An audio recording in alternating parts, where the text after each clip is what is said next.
Hello, welcome to Quackalope. Thank you for being here. Certainly glad you are. I just recorded this whole video without realizing I was not recording this whole video. So the good news for you is I've just thought through a lot of my points a lot more thoroughly than I had before. Let's talk about being a new gamer. And let's talk about introducing someone to this hobby. Friends or family members or strangers you're playing with on TTS, whoever you've convinced to sit down at the table with you. The reason this has been on my mind, this idea of how a new gamer should approach and then invite people into this space, is because we had a question on the podcast that we've been running, the Weekly Quack with Board Game Co. And it sort of stuck with me. At the end of the segment, Jan was reading off some questions from the community, and one of them, the essence of it said, I'm a brand new gamer. What should I do, or what advice would you have as I explore this hobby? And how do I convince other people to play with me?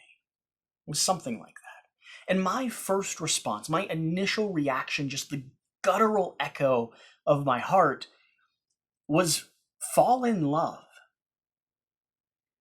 And I don't know quite why I said it like that. At least on the show, on the podcast. And I've spent the last week thinking about it, trying to examine why that was my answer. And so I took some notes, like I normally do on a note card here. And I figured I'd sit down and try to have a conversation with you. And that's what I really would like this video, these Wednesday videos, to be. A conversation between me and you, but also between you all in the comments, because I've noticed a lot of people, especially around these type of discussions, discussing how to play games and how you're learning games and how you invite people into the fold. There's going to be people here who are looking for advice. And so let me know. I'd love some feedback. What other advice, what suggestions do you have for people who are brand new to this hobby? Or individuals like us, me as a collective term here at the channel, who would love to have more people to play games with. Whether it's our only whether it's our own family members, friends, and whoever's in between that. By the way, this is another one of those videos that is me talking to the camera, doing my very best not to make any edits at all, which are always way more complicated than the things where I can put B-roll over them. But either way, in this video, I want to talk about these points, and I want to have a conversation with you down below about these points. We're going to go over the idea of falling in love, why that was my initial reaction, why, for some reason on that podcast episode, that's what I said. And then I want to talk about the components of that. Recognizing your gaming group, for instance, learning the game, figuring out how to compare the game to other things that other people are familiar with, and then finally respecting the journey that you're taking. Now, like I said, I've already recorded this falling in love part once. I already had this conversation alone in this room by myself.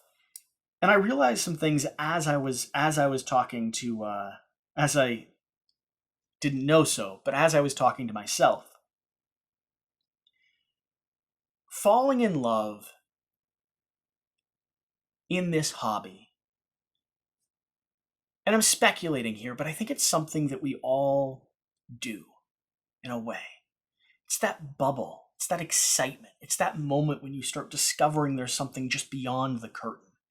The opportunity to socialize and be with people and explore mechanics and scratch an itch in your brain or have fun, right?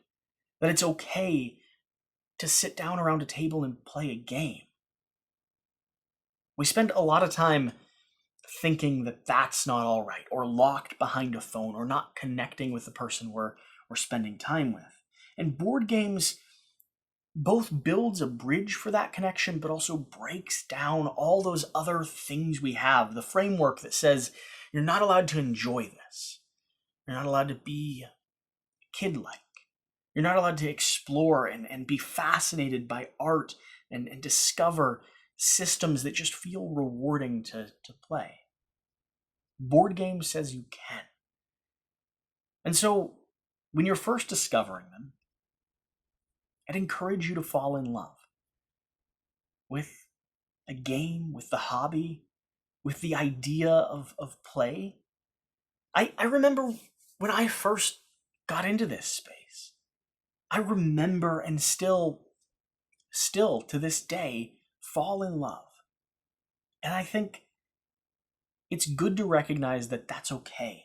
And actually encourage that idea of falling in love with something.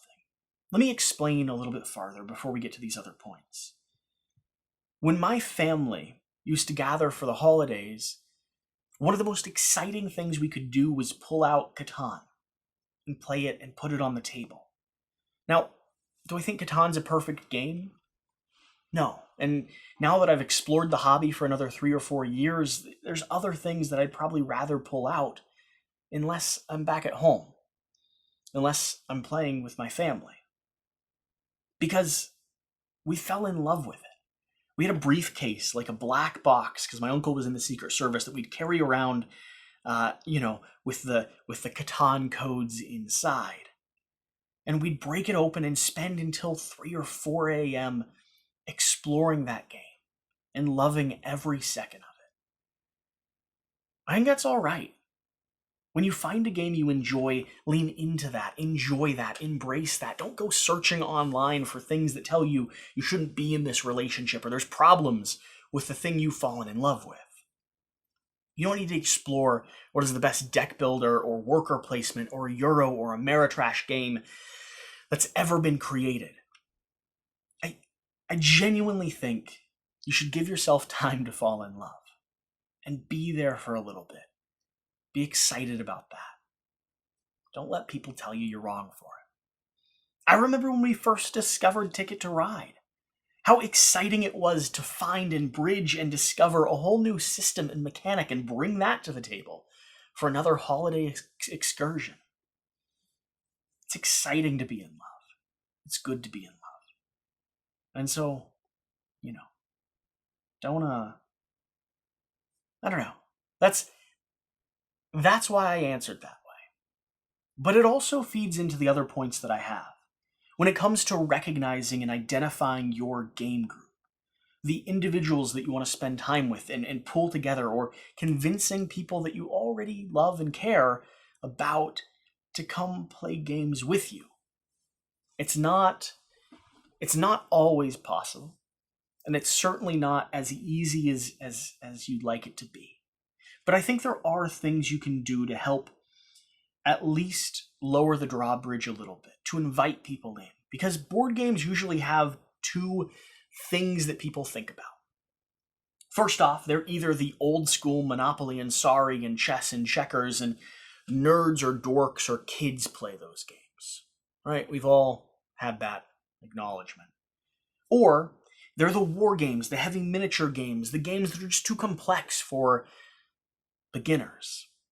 And that's changing with the development and the adaptation and the creation of so many games across the world, but those 2 barriers are still going to be there when you first try to talk someone into playing, when they're first discovering this hobby.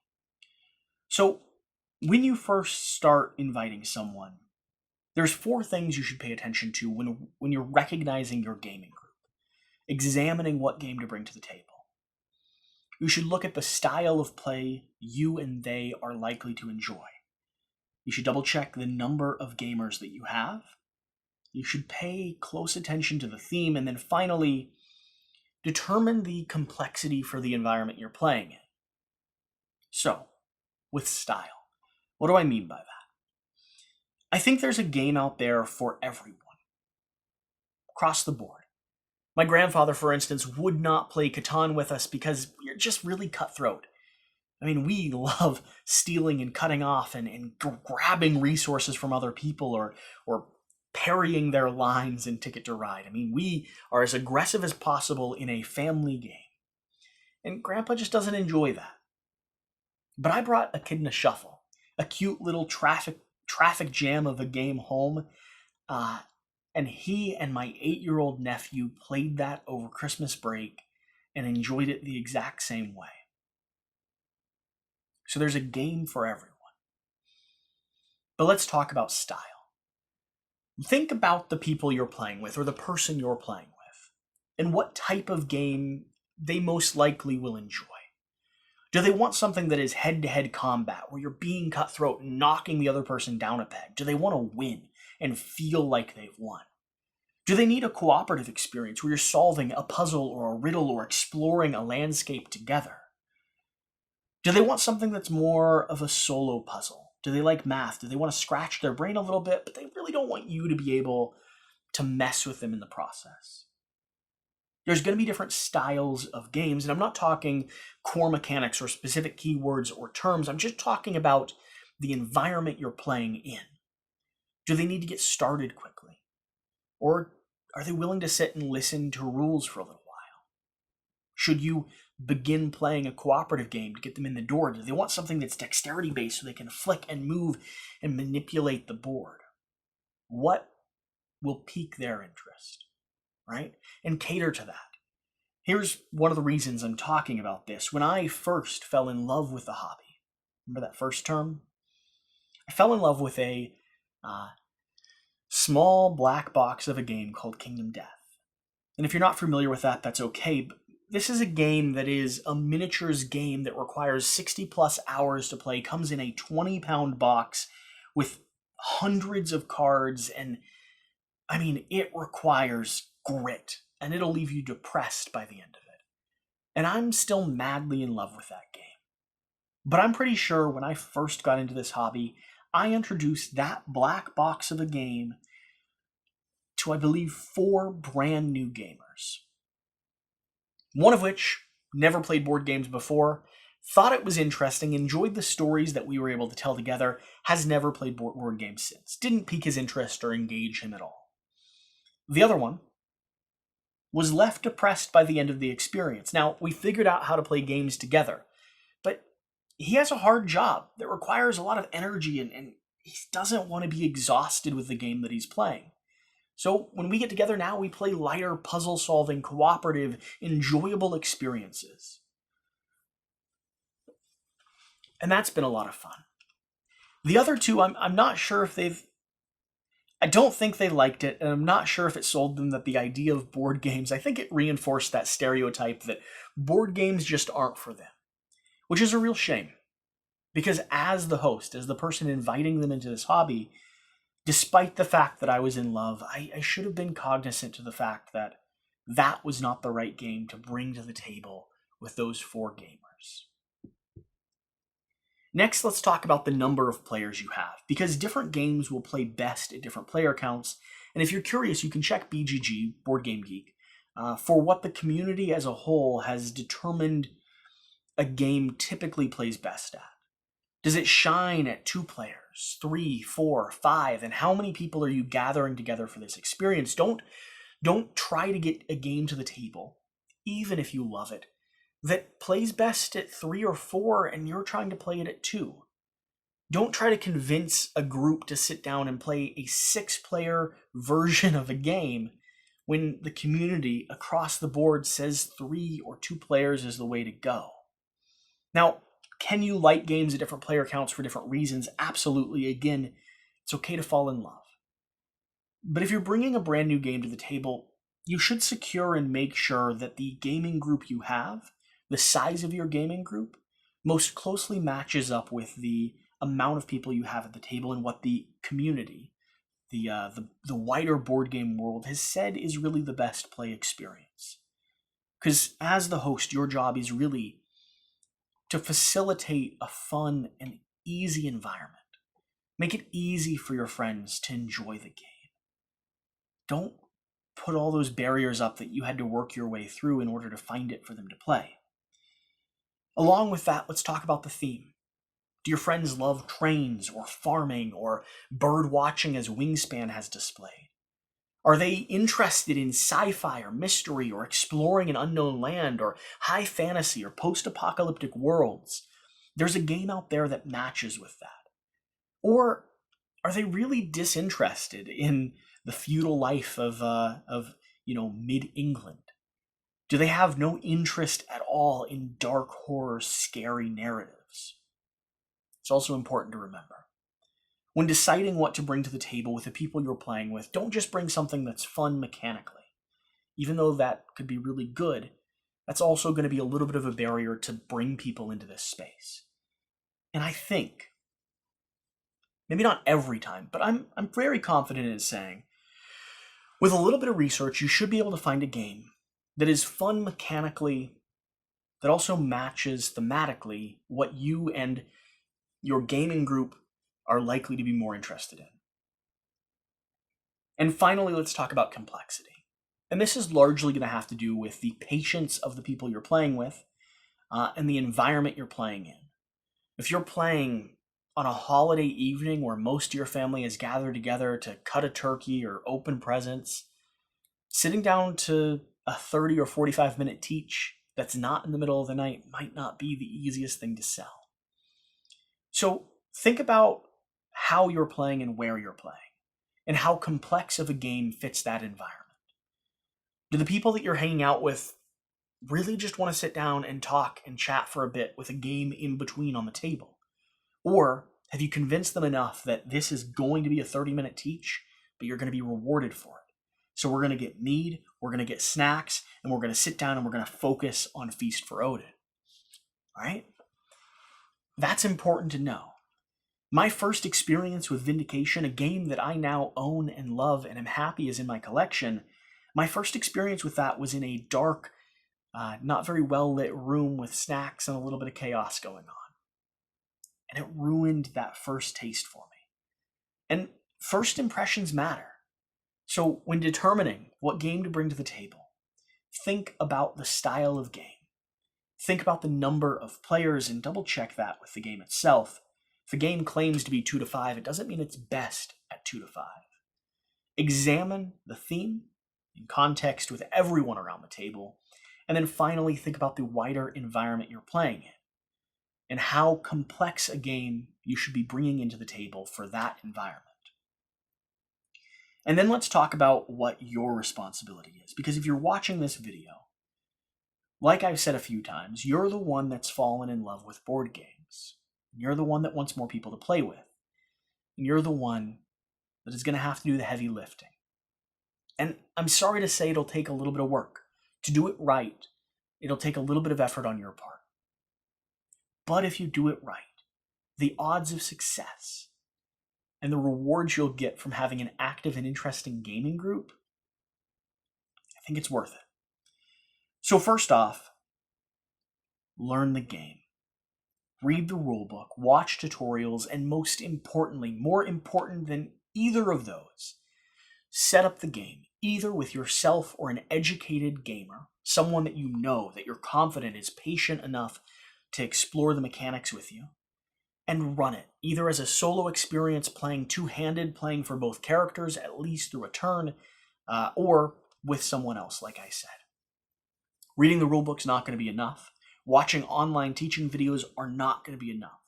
And don't put the onus on the rest of your game group to discover the game with you. Another mistake I have made multiple times in my past, and still, I'll admit, make to this day, is I'll grab a game from my shelf, pop the shrink wrap, set it down in front of the table, and say, we'll learn this. This can't be that complicated. And it is. It sucks to have to reference the rulebook and read it out loud slowly while you just want to play and engage and have 3 or 4 people trying to teach the game or different people understanding it in different ways. If you're bringing the game to the table with a brand new gaming group, be prepared to answer questions, to talk with them about rules variants and little instances. Be open and ready to respond without having to dig through the rulebook when they have an inquiry, right? That's on you. And if you do that, if you spend the 60 minutes it takes to read, table, and demo your game, when you bring it to the table, I guarantee your first experience and the environment you're setting, or the stage you're setting to play in, will be a much more welcoming environment than if you decide to learn it, or decide to at least experience it for the first time with everyone else that's sitting around the table. They're already not sold on games. things. You are. So put in that little bit of time ahead of the curve to help convince them that they should start up here at the very top and should start falling in love. Then let's go down a little bit farther. When talking with someone about the game you're going to play, it can be helpful to be able to compare the game to things that they know. Now, this doesn't always have to be the case, but sometimes all it takes to get someone interested in a thing is to say, oh, you know that video game you love? I have a tabletop game that does that really well. Or you know that book you love reading, Lord of the Rings? I've got a card game that allows you to explore that world here on the table. Or do you love Disney? Well, let's pull out Disney Villainous. Let's be the bad guys. No, trust me, this will be fun. Or, if you're really into medieval Europe, let's start a farm. Let's build a fence and tell the sheep they should move in. For me, well, if it was ducks, that would sell it for me. Think about ways you compare the game. How you can talk to people about the game, both descriptive and in your teaching, that makes it a little bit different from a board game, makes it an experience, something they can relate to. You want to give them a reason to buy in, right? Because they don't have one yet. And so everything you can do to help encourage them into this world, through movies, through video games, through books they love, stories they've told, experiences they've had. Parks is a good example of this. Parks is a game that, for me, reminds me of the hikes that I've gone on, the trails and the parts of this world I've explored. And so we're bringing it to someone who is a hiker, introducing it to someone who's brand new to board games, but maybe is very familiar with the outdoors, with the national parks. I get to tell them about that and share stories and share journeys, and they're willing to deal with the overhead to get to the story that I'm telling. And so that can be very valuable. And then finally, the last thing I have on the note card here before I let you go and I start reading the comments down below. Respect the journey, both yours and the other gamers. If you successfully convince someone to fall in love with board games, or at least try them out, expect that they're going to go through that same path that you just did. Remember the steps you went through. You found a game, you were intrigued by it, started talking to it a little bit, maybe brought it home with you. Then you started falling in love. They're allowed to do that as well. And it'd be good if they did, right? If they were able to bring games over and share them with you and bring them to the table and teach people and bring more people into this hobby. Don't begrudge them for it. If you're farther along in your journey than they are, don't tell them their game's outdated or stupid or not fun to play for point A, B, and C. If it's fun to play, if they love it, that's enough. Play it with them. Reward the experience they're having and validate it. It's okay to fall in love. And I hope that this video will help you both do that, remember how to do that, and also share this hobby with other people. Help them fall in love with it as well. Because I cannot wait to have more people around the world to play games with. I love this space. Still madly in love with it. I've spent a year and a half producing content here on this channel, and I still absolutely adore it. And I'm increasingly and eternally grateful for the community I have, the people I've met, and the things I've learned throughout this journey. I didn't know any of this when I started.